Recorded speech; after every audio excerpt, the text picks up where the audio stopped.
quietly holding out in my room, under the blankets. This is the only safe place for me at this point. The media blackout is in full effect, and I've already began saying goodbye to friends and family. I thought if I start saying goodbye now, it would just make the separation over the next 30 days easier. It's quite an emotional time for me right now. The trolls are trying to get in. Keep them out, Una! Food's pretty low in the peasant household. I haven't really drank a glass of water this morning. Headaches are setting in. I'm alone, all by myself, trying to wait out these last 4 days until the release date. I've seen some things. I wish I didn't see.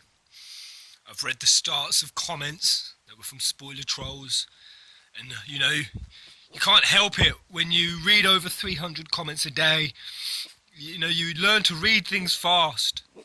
It's even pissing off Una. And you see certain words, and then you try to forget that you just saw that word, and you try to convince yourself that perhaps there's just a troll who doesn't know what they're speaking about. Perhaps they don't know the story. Perhaps they're just lying about what happens. But then there's that itchy feeling in the back of your brain, or if they're telling the truth. I don't know if my theories are right or wrong at this point, guys, but I'm scared. If you don't watch my videos, I don't blame you. I don't blame you at all. It's even in the recommended videos section. Even YouTube's against us.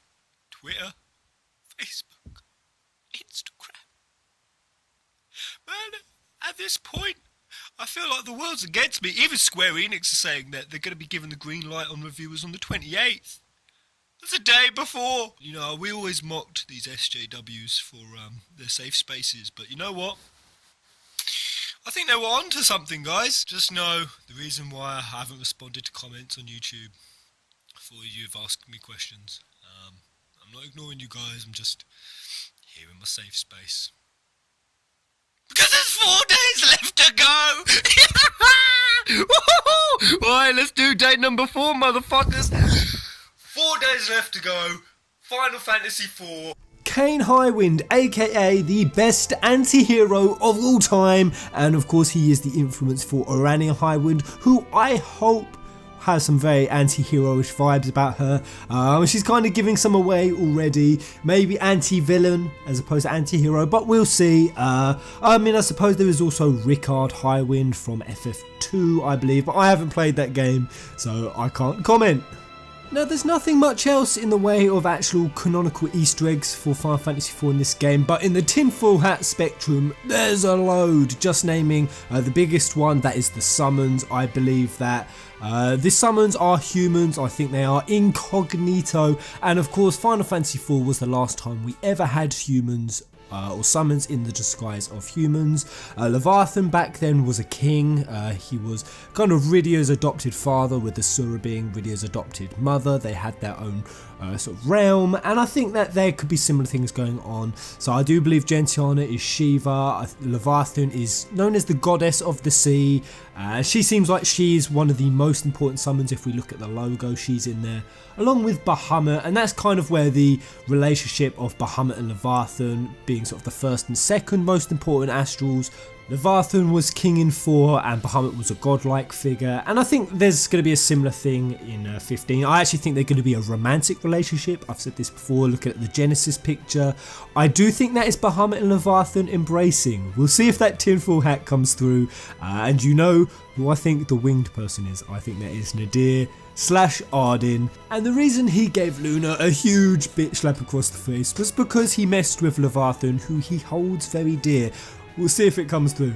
It's the number of quests categories that Square Enix have come out and said there will be in Final Fantasy 15. They've broken them up into categories of fun, so there'll be mini games like fishing, chocobo racing, Justice Monsters 5, all that kind of stuff. The second one is main story quests, the third is monster hunts, and the fourth is regional quests. A long time ago we heard that there will be over 200 quests. I can imagine that since then even more have been added, but what Tabata has emphasised is that despite the quest log being very big and there being a lot to do, it's not bloated by insignificant or uninteresting tasks. One of the loading screen prophecy-like messages we saw was, "In a time unknown, only a prophecy keeps hope alive in people's hearts. When darkness veils the world, the King of Light shall come." Now 4 brave warriors begin their journey prepared to fight. What awaits the 4, however, they do not know. Now that's clearly obviously talking about our 4 main protagonists, Noctis, Ignis, Gladiolus and Prompto, and by that same merit they're also calling Noctis the King of Light, which makes sense. Lucius does mean light, so I think that's how Noctis is actually being labelled in a lot of these prophecies, the King of Light. And if we go to the Genesis picture, I said this a while back, I believe that these 4 figures are here, or these 4 figures here are our 4 main protagonists, and you'll see that one of them is being propped up. I think that is Ignis. I think that even goes further to support that he could be blinded. And looking in the middle, you see Noctis with his hand up, and there's these sort of light coming from him. And we've seen that in a few places where Noctis seems like, as well as having power over dark magic, like the death magic, really sinister abilities, he also seems to have this flip side where the ring of light, or the ring of the Lucii, we've seen that glow white light at some points. We've also seen in the Titan fight when all that light magic went over Titan. We do know that Luna was there earlier. I'm kind of getting suspicious that perhaps Noctis has power over light magic as well. We know that Oracle and King are closely linked. I'm wondering if that could be the same as the way that the Kingsglaive derived their power from Regis. Does Luna derive her power from Noctis? Because where does Luna get her magic from? This is the thing, Tenebrae don't have a crystal, so where is she getting hers from, guys? And while we're on the subject of Luna and Noctis, there's 4 years age difference between the 2 of them, and this couple, I've already began to really like them. I hope there is some serious shipping going on. I've even said I hope the wedding scene happens. I hope this isn't a Sarah and Snow all over again and it gets teased and then it never happens. I hope they actually get married, and I've kind of said I hope they do it on their terms. They sort of say fuck it to everyone else, sod it to Orticia, and they sort of decide to get married in private. But despite my little fantasies going on, I don't think this is going to be a happy game. In these last 4 days, I want to re-emphasise everything I've been saying over the last 5 months. I think this will be tragedy and betrayal all over again. I think the Romeo and Juliet-esque style themes we saw in Versus 13 will still be in it. I've said I think that either Luna or Noctis will definitely die. They don't have plot armour. The fact that there's DLC content coming out after 15 isn't plot armour for Noctis. It wasn't for Sarah in 13.2. Like I said, I was going to do a video on that a couple of weeks ago. I've missed that schedule. And also just going to my theory on the logo. Remember guys, I said in the logo, I believe that is actually Noctis and Luna. I said about 4 or 5 months ago that I think that's a representation of both of them. Now it could be eternal sleep, it could be death, but there's 1,000,001 other factors on why I came to that conclusion that this logo has to be representing Noctis in certain aspects, and Luna, and also Regis. I mean, it's got Odin's horse's head in there, so yeah, a lot going on in that logo, guys. It's the number of CDs that the FF15 original soundtrack will be coming out on, and that will be on December the 21st, and it says here, quote, available in several flavours. I don't know what flavours CDs can be, but there you go. And it's actually listed at the moment as 3,800 yen, which is approximately $36 US. It includes 80 tracks across the 4 discs with music composed by Yoko Shimomura. The 4 Fiends, I've done so many theories on these guys. I still think it could be happening. I've flip-flopped on what they could be. I've said I think the Lich could be Doom Train.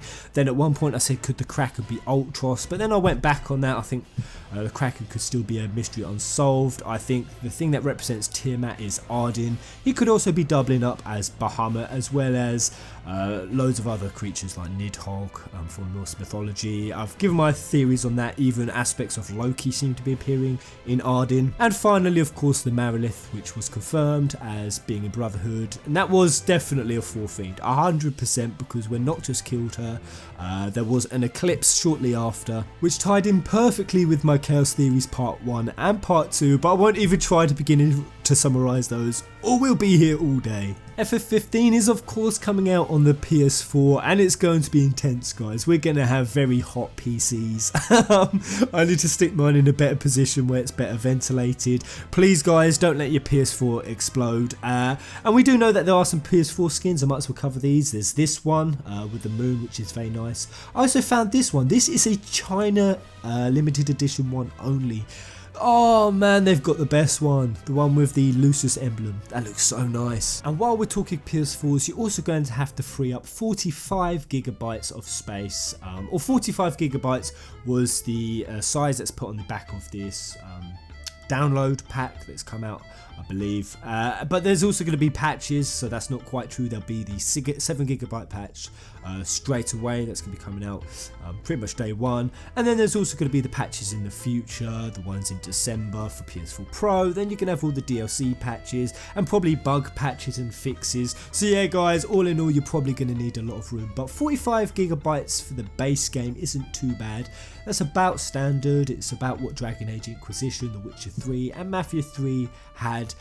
It's the number of core item slots that you're going to have quick access to in the game, and that will be available from the arrow pads, so you stick on there 4 of whatever you want, and that can range from magic to shields to guns, and that includes swords, shurikens, guns, the whole lot. And you can switch very fluidly. I mean, when I was up at London, even as you jumped up in the air, you could switch in midair, so that's pretty cool. It's the number of languages this game will be available on. So that's English, French, German and Japanese. That's for the voiceovers. As for the subtitles, that will be English, French, Italian, German, Russian, Spanish, and that's split up between Latin American and Castilian, Brazilian and Portuguese. I believe that's the entire lot. And for those who have been asking what I'm going to be playing through on my live playthrough of Aranea, I will be doing it in Japanese. No, English voice acting, sorry. The Ignis voice actor, I just have to hear him. Although all in all, I think the Japanese voice acting is very good and may slightly trump ours, or the English at this point. But until I play the game, I'm not going to do an English versus Japanese voice actors just yet. I'll do that after the game, but all I'm going to say now is Gentiana's Japanese voice actress, sensual. And finishing off today, while looking for 4 references, I came across an article that said FF15 will not rank in any FF fans' top 4 or 5 favourite FFs. Now this is really strange, just reading a snippet of it because this is totally ridiculous in my opinion. It says that apparently if you ask any FF fan this, regardless of what they've seen of FF15, just about every single one of them says, well, I don't know where FF15 will rank, but it definitely won't be in my top 4 or 5. Apparently that is something that almost every fan has said. Now, I'm just going to come out and say that's total bullshit. I speak to FF fans every single day, and I have never seen anyone say this. If you're one of these people who says that FF15 can't become your favourite Final Fantasy, or it can't even rank in your top 4 or 5, you're pretty much admitting that you're a hipster and you're not willing to give 15 a chance. I don't believe that virtually any FF fans are saying that, let alone the majority. And this is on the day number 4, guys, this is what I want to leave off on. Let's just consider the possibilities that our rankings, our internal rankings that we all have for Final Fantasy, we all have them. Top 5 ladies, top 5 characters, top 5 villains, top 5 anti-heroes, top 5 FFs, top 5 stories, top 5 soundtracks. We all have them. They're all going to get jumbled up, guys, and that's a scary yet exciting to think of. Will Balthier be dethroned as my favourite Final Fantasy character? Will Zack and Aerith be dethroned as my favourite FF couple? It's quite weird to think that maybe FF7 or Type 0 could slip down to spots 2 and 3 as my favourite FFs. And just think about it, guys. Think of your favourite Final Fantasy. Is it 9? Is it 10? Is it 12? And just consider the possibility of it becoming now your number 2. And are you open to it? I suppose this is the main question from this article. I know we all have nostalgia for the really old games, the one that probably was our first Final Fantasy, or the one we played when we was a child.